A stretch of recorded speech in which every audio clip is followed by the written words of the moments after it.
Welcome to खारुताई channel. ह्या व्हिडिओमध्ये आपण WDV मेथडने एक डेप्रिसिएशनचा सम सॉल्व करणार आहोत, जो टेक्स्टबुकमध्ये आहे पेज नंबर 238 वरती. Illustration 4. Kanchan trading centre, Dadar, purchased a computer on 1st April 2015 for rupees 50,000. In the same year, on 1st October, additional computer was purchased for rupees 20,000. मग इथे एक कम्प्युटर 1st एप्रिल 15ला 50,000चा आणि अजून एक कम्प्युटर 1st ऑक्टोबर त्याच वर्षी 2015ला 20,000चा. म्हणजे एका वर्षात दोन परचेस झाले. On 1st October 2016, the computer purchased on 1st April 2015 was sold for rupees 40,000. मग हा कम्प्युटर 1st ऑक्टोबर 16ला आपण सेल करतोय कितीला? 40,000ला. And on the same date, new computer was purchased for rupees 24,000. अजून एक कम्प्युटर डेट 1st ऑक्टोबर 16 म्हणजे second year मध्ये अजून एक परचेस आहे 24,000. म्हणजे 15-16 मध्ये दोन परचेसेस, 16-17 मध्ये एक परचेस एक सेल. आणि आपल्याला करायचं काय? There charge depreciation at 8% per annum. They charge पाहिलं होतं इथे. They charge depreciation at 8% per annum on reducing balance method, म्हणजेच रिटर्न डाऊन व्हॅल्यू मेथड, म्हणजेच डिक्लाइनिंग बॅलन्स मेथड. तर आपल्याला मेथड काय? WDV at 8%. आणि प्रिपेअर काय करायचं आहे? कम्प्युटर अकाउंट आणि depreciation account for first 3 years. म्हणजे पहिल्या वर्षीचं 15-16चे दोन परचेस, 16-17 मध्ये एक परचेस आणि एक सेल, आणि 17-18 मध्ये मधले एंट्रीज जे उरलेले बॅलन्स ॲसेट्स आहेत त्याच्यावरचे एंट्रीज. तर असे आपल्याला 3 वर्षाचे लेजर्स बनवायचे आहेत.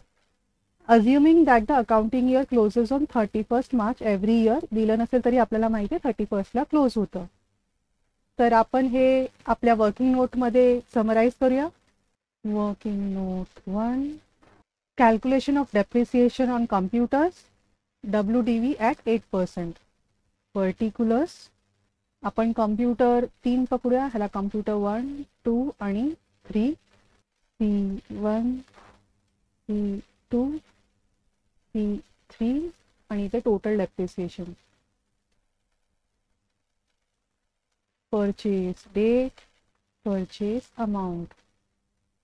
पहिलं असेट 1st एप्रिल 15ला, दुसरं 1st ऑक्टोबर 15ला आणि तिसरं 1st ऑक्टोबर 16ला.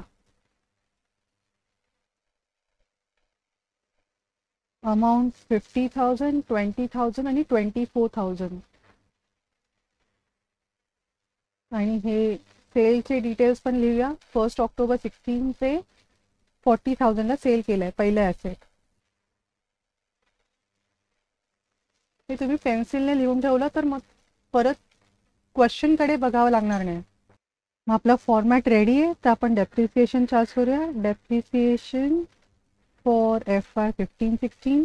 ह्या वर्षी पहिलं ॲसेट फुल इयर आहे, दुसरं ॲसेट हाफ इयर यूज केलंय आणि तिसरं ॲसेट नाही आहे. 50,000 इंटू 8 डिवाइड बाय 100 आपलं 4,000 आणि 20,000 वरती 8% 1,600. हे फुल इयरसाठी आहे, पण आपल्याला हाफ इयरसाठी काढायचं आहे. मग आपण इथे काय करणार? 20,000 इंटू 8% इंटू 6 डिवाइड बाय 12 म्हणजे 800. बरोबर. मग टोटल डेप्रिसिएशन इयरला काय आहे? 4,800. आणि आपलं WDV काय येणार? 46,000 आणि दुसरं 19,200. पहिल्या वर्षीचं WDV असणार 46,000 प्लस 19,200, 65,200. हे क्लोजिंग WDV असणार. इथे असं तुम्ही क्लोजिंग WDV लिहू शकता. म्हणजे आपल्याला हे टोटल्स आपले क्लोजिंग WDV आहे. ह्याच्या एखादी ॲसेट सेल केली असेल तर ती व्हॅल्यू ह्याच्यामध्ये इन्क्लूड नाही होणार. मग आता सेकंड इयरचं वर्किंग कसं करणार? लेस डेप्रिसिएशन फॉर FY 16-17. आता ह्या वर्षी एक परचेस आहे, आपण हे ॲसेट परचेस केलंय आणि हे ॲसेट सेल केलंय. आपण डेप्रिसिएशन पण तसंच कॅल्क्युलेट करणार. 46,000 वरती हे रिड्युसिंग बॅलन्स आहे म्हणून WDV वरती आपण डेप्रिसिएशन कॅल्क्युलेट करणार 8%. आणि फक्त पहिले 6 महिने आपण यूज केलंय म्हणून ह्याला आपण 6/12 करणार. आणि सेकंड ॲसेट पूर्ण इयर यूज केलाय आणि थर्ड ॲसेट आपण 1 ऑक्टोबरला बाय केले. Second half of the year आपण यूज केलंय. October, November, December, Jan, Feb, March असे 6 महिने आपण यूज केले. मग आपण 24,000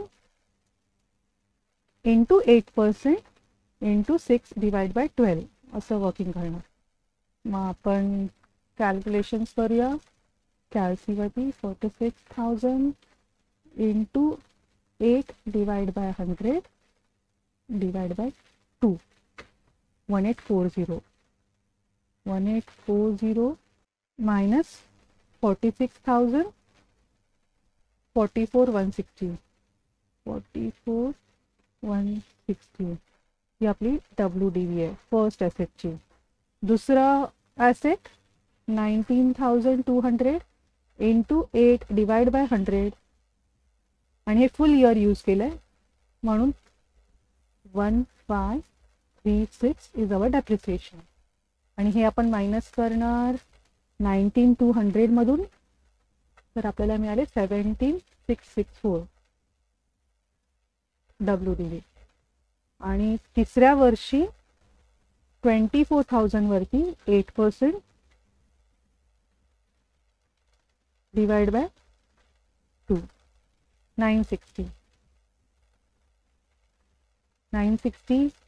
24,000 मधून कमी झाले तर आपल्याला मिळणार 23,040.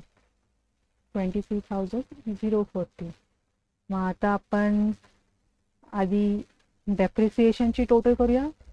1840 प्लस 1536 प्लस 960 4336 आणि आता हे ॲसेट विकलं जाणार आहे, सेल ऑफ होणार आहे म्हणून ही टोटल आपण WDVच्या टोटलमध्ये घेणार नाही. मग उरलेले जे अमाऊंट आहेत सेकंड आणि थर्ड ॲसेट आहे त्याची टोटल घेऊया.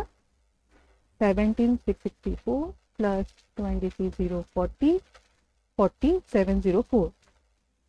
4704 म्हणजे at the end of second year आपली WDV काय असणार 40,704.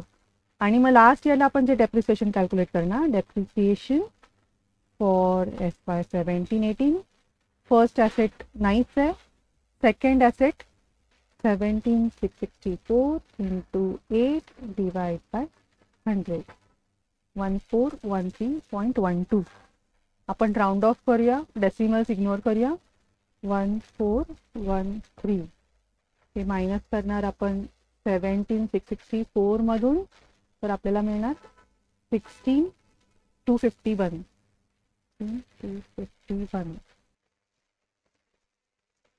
हे झालं सेकंड ॲसेट. आणि थर्ड ॲसेटला 23,040 इंटू 8 डिवाइड बाय 100 1843 डेसिमलला इग्नोर करूया.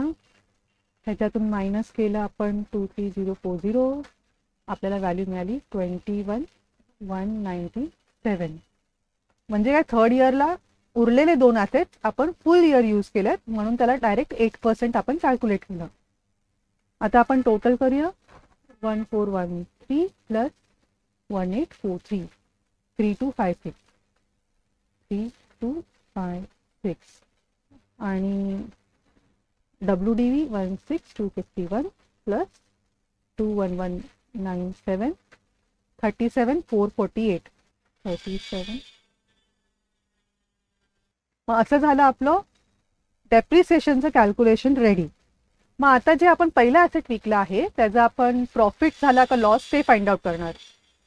Working note 2, calculation of profit और loss on sale of computer 1. Okay, as a sale amount काय होती 40,000, ही वरती आहे ना. तर 40,000चा सेल अमाऊंट आहे आणि आपली WDV आहे 44,000, तो ऑब्व्हियसली लॉस झालेला आहे. WDV आपली जास्त आहे, WDV पेक्षा आपल्याला कमी अमाऊंट मिळाले तर आपला लॉस झाला आहे. तर sale amount 40,000 less WDV as on date of sale 44,160, loss on sale of computer आपल्याला मिळणार 4,160. बरोबर. तर हे झालं आपलं प्रॉफिट, काय म्हणतात लॉसचं वर्किंग. मग आपले दोन्ही वर्किंग, डेप्रिसिएशनचं वर्किंग आणि लॉसचं वर्किंग रेडी आहे. मग आता आपण लेजरमध्ये पोस्टिंग करू शकतो. In the books of Kanchan trading centre Dadar, त्याच्यामध्ये काय आपण कम्प्युटर अकाउंट काढणार आणि डेप्रिसिएशन अकाउंट.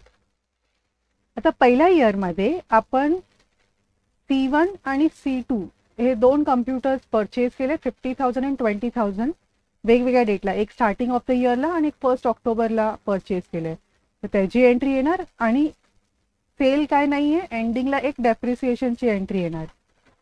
ओके, तर मग आपण पोस्टिंग करूया. पेमेंटचे काय डिटेल्स दिले ना, तर आपण बाय डिफॉल्ट बँक घेऊया, कारण की मोठी अमाऊंट आपण एवढी कधी कॅशने पे करत नाही. 2015 एप्रिल 1 टू बँक अकाउंट 50,000 आणि ऑक्टोबर 1ला घेतलंय ते 20,000चं होतं. To bank account 20,000. तर दोन परचेसचे पोस्टिंग झाले. कम्प्युटर अकाउंटला डेबिट. हे पण तुम्ही असं बघू शकता, एंट्री जे मॉडर्न अप्रोच आहे त्याप्रमाणे जेव्हा ॲसेट्स वाढतात, व्हॅल्यू वाढते, तेव्हा आपण डेबिट करतो आणि जेव्हा ॲसेटची व्हॅल्यू कमी होते, डेप्रिसिएशनने ॲसेटची व्हॅल्यू कमी होते, तर तेव्हा आपण त्याला क्रेडिट करतो. बरोबर. तर परचेस केलं तेव्हा आपण कम्प्युटर अकाउंटला डेबिट केलं आणि आता डेप्रिसिएशनची इयर एंडला एंट्री पास करतोय मार्च 31, तेव्हा आपण कम्प्युटर अकाउंटला क्रेडिट करणार, व्हॅल्यू रिड्यूस करणार. का रिड्यूस केली? डेप्रिसिएशनमुळे. डेप्रिसिएशन अकाउंट अमाऊंट काय आहे 4,800. आणि आता डेप्रिसिएशन अकाउंटमध्ये नॉमिनल अकाउंटला आपण डेबिट करतो 2016 March 31 to computer account amount आहे 4,800. आणि सगळे एंट्रीज पोस्ट करून झाले. मग आपण इयर एंडला डेप्रिसिएशन अकाउंटचा जो काय बॅलन्स आहे तो ट्रान्सफर करणार त्याच दिवशी मार्च 31ला P&L अकाउंटमध्ये बाय P&L अकाउंट 4,800. मग अशा पद्धतीने आपलं बॅलन्स नील होणार. डेप्रिसिएशनचं नील बॅलन्स होणार, पण ह्याचं आपण कम्प्युटर अकाउंटचं बॅलन्सिंग केलं नाही, ते करूया. इथे आहे 70,000 आणि 70,000 मायनस 4 इज 66,000 आणि 66 मधून 800 रुपये गेले 55,200. तर हे झालं आपलं बाय बॅलन्स क्लोज डाऊन आणि ह्याला आपण नेक्स्ट डेला कॅरी फॉरवर्ड करणार टू बॅलन्स डॉट डाऊन 65,200 जे आपल्या वर्किंग बरोबर मॅच होत आहे. मग इथे झाले आपले फर्स्ट इयरचे एंट्री. आता सेकंड इयरमध्ये काय? सेकंड इयरमध्ये हा C3चा ॲसेट आहे, थर्ड ॲसेट कम्प्युटरचा, तो आपण परचेस केलाय आणि C1चा ॲसेट आपण विकलाय 1 ऑक्टोबर त्याच दिवशी 40,000ला. मग ह्या ॲसेटचं जे काही डेप्रिसिएशन अमाऊंट आहे ती आपण 1 ऑक्टोबरलाच पास करणार. आणि मग त्याच्यानंतर आपली लॉसची एंट्री आहे ही 4,160ची, ती पण आपण पास करणार. तर आधी डेप्रिसिएशन पास करूया 1840चं. 2016 ऑक्टोबर 1 बाय डेप्रिसिएशन अकाउंट 1840. आणि आता त्याच दिवशीचा सेल पण आपल्याला बुक करायचा आहे. सेल केल्यामुळे अमाऊंट येते ती आपण बँकेत आली असं पकडणार, बँकला आपण डेबिट करणार आणि ही ॲसेट जातीये तर आपण कम्प्युटर अकाउंटला क्रेडिट करणार व्हॉट गोज आउट रूल प्रमाणे. मग उरतं काय, हे लॉसला आपण काय करतो, डेबिट करतो, debit the expenses and losses ह्या रूलप्रमाणे. मग आपले 2 डेबिट्स आणि 1 क्रेडिट अशी एंट्री आहे. तर मग आपण त्याचा इफेक्ट कम्प्युटर अकाउंटला कसं देणार, क्रेडिट साईडला देणार, बरोबर. ह्या तारखेला बाय बँक अकाउंट जे पैसे आले ते दाखवण्यासाठी 40,000 आणि त्याच दिवशी लॉस पण झाला by loss on sale of asset, loss on sale of computer account 4160. अशा पद्धतीने जी WDV आहे 44,160ची एवढ्या ॲसेटची व्हॅल्यू बिझनेसमधून बाहेर गेली असं आपल्याला दाखवायचं होतं. ते दाखवलं गेलं 44,160, बरोबर. 44,160 जे ॲसेट सेल केलं त्याचं आपण डेप्रिसिएशन केलं आणि त्याचा लॉस पण बुक केला, सेलची एंट्री पण पास केली. म्हणजे आपली जो आयटम सेल केला त्याचं झालं. आता एक ॲसेट आपण परचेज पण केलंय. कुठलं केलंय, C3 ॲसेट परचेज केलंय 1 ऑक्टोबरला 24,000चा. त्याची एंट्री पास करूया. टू बँक अकाउंट, बँकने पेमेंट केली असणार 24,000. मग परचेस झाले, सेल झाले, मग उरले काय, C2 आणि C3चं जे काय डेप्रिसिएशन अमाऊंट आहे ते आपल्याला रेकॉर्ड करायचं आहे. टोटल किती आहे 1536 प्लस 960 2496. त्याची एंट्री कधी येणार, लास्ट एला येणार, इयर एंडला येणार 2017 मार्च 31 बाय डेप्रिसिएशन अकाउंट 2496. मग आता कम्प्युटर अकाउंटचे एंट्रीज मारून झाले सेकंड इयरचे, पण आपण हे जे डेप्रिसिएशन अकाउंट आहे त्याचे एंट्रीज आपण डेप्रिसिएशन अकाउंटमध्ये मारायचे राहिलेत. मग ते आपण मारून घेऊया. आता इथे आपण सेलची वेगळी आणि इयर एंडची वेगळी मारली, तर मग तिथे पण आपल्याला 2 एंट्रीज पास करायचे, पोस्ट करायचे. 2016 ऑक्टोबर 1 टू कम्प्युटर अकाउंट आणि 2017 March 31 to computer account. Depreciation account debit to computer account ह्या एंट्रीचं आपण इथे पोस्टिंग केलं डेप्रिसिएशन अकाउंटला. मग आता अमाऊंट काय होती 18402496. 18402496.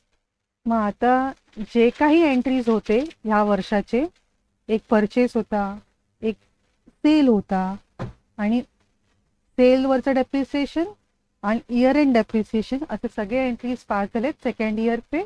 आता आपण बुक्स क्लोज करूया. डेप्रिसिएशन क्लोज करताना 2017 मार्च 31ला इयर एंडला आपण सगळी टोटल PNL मध्ये ट्रान्सफर करणार. त्यामुळे इथे बॅलन्स निल होणार. टोटल काय 4336 हे आपल्या वर्किंग नोट बरोबर मॅच होत आहे. आणि आता आपण कम्प्युटर अकाउंट बॅलन्स करू शकतो 200 9,000 80,000 89,200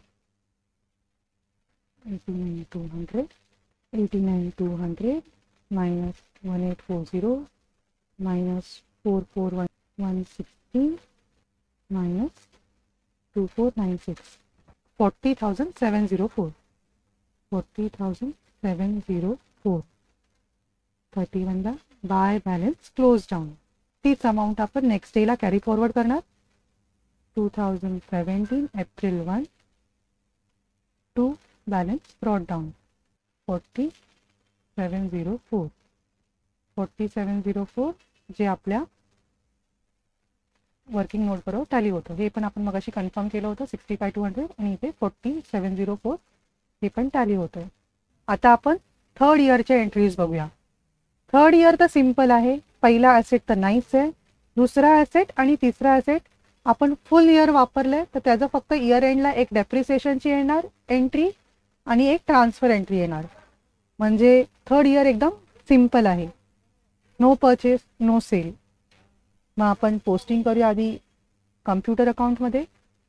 2018 March 31 bye depreciation account. Amount काय 3256 3256. आणि डेप्रिसिएशन अकाउंटमध्ये 2018 March 31 टू कम्प्युटर अकाउंट 3256. म्हणजे ही एक एंट्री सोडून अजून दुसरं काही नाही आहे पोस्ट करायला. 2 अकाउंट्सला इफेक्ट गेले. मग आपण बुक्स क्लोज करू शकतो. मग इयर एंडला आपण डेप्रिसिएशन अकाउंटचं सगळं बॅलन्स TNL ला ट्रान्सफर करणार. बाय TNL अकाउंट 3256 आणि अकाउंट क्लोज. अशा पद्धतीने आपलं डेप्रिसिएशन अकाउंट 3 वर्षाचं कंप्लीट झालं. आपण आता कम्प्युटर अकाउंट बॅलन्स करूया. 40704 मायनस 3256 37448 37448. 31 ला बाय बॅलन्स क्लोज डाऊन आणि next day carry forward 2018 April 1 to balance brought down 37448 आणि ती आपल्या वर्किंग बरोबर मॅच होते 37448. म्हणजे आपले सगळे एंट्रीज वर्किंग बरोबर मॅच आहेत. क्लोजिंग बॅलन्सेस मॅच आहेत. मग आपण या सममध्ये केलं काय तर आपण आधी वर्किंग नोट 1 मध्ये डेप्रिसिएशनचं कॅल्क्युलेशन केलं. त्यानंतर जो ॲसेट विकला कम्प्युटर 1 विकला त्याचा आपण कॅल्क्युलेशन ऑफ प्रॉफिट काढलं. आपल्याला दिसलं त्याच्यात लॉस आहे. लॉसचं वर्किंग केलं. त्यानंतर आपण कम्प्युटर अकाउंट आणि डेप्रिसिएशन अकाउंट हे लेजर्स ओपन केले आणि 3 वर्षाचे पोस्टिंग केलेत. कुठल्या मेथडने रिटर्न डाऊन व्हॅल्यू मेथडने रिड्युसिंग बॅलन्स मेथडने. तर इथे हा झाला आपला इलस्ट्रेशन 4. व्हिडिओ आवडला असेल तर नक्की लाईक करा, शेअर करा मित्रांबरोबर, सबस्क्राईब करा पुढचे सम्सचे नोटिफिकेशन्स मिळण्यासाठी.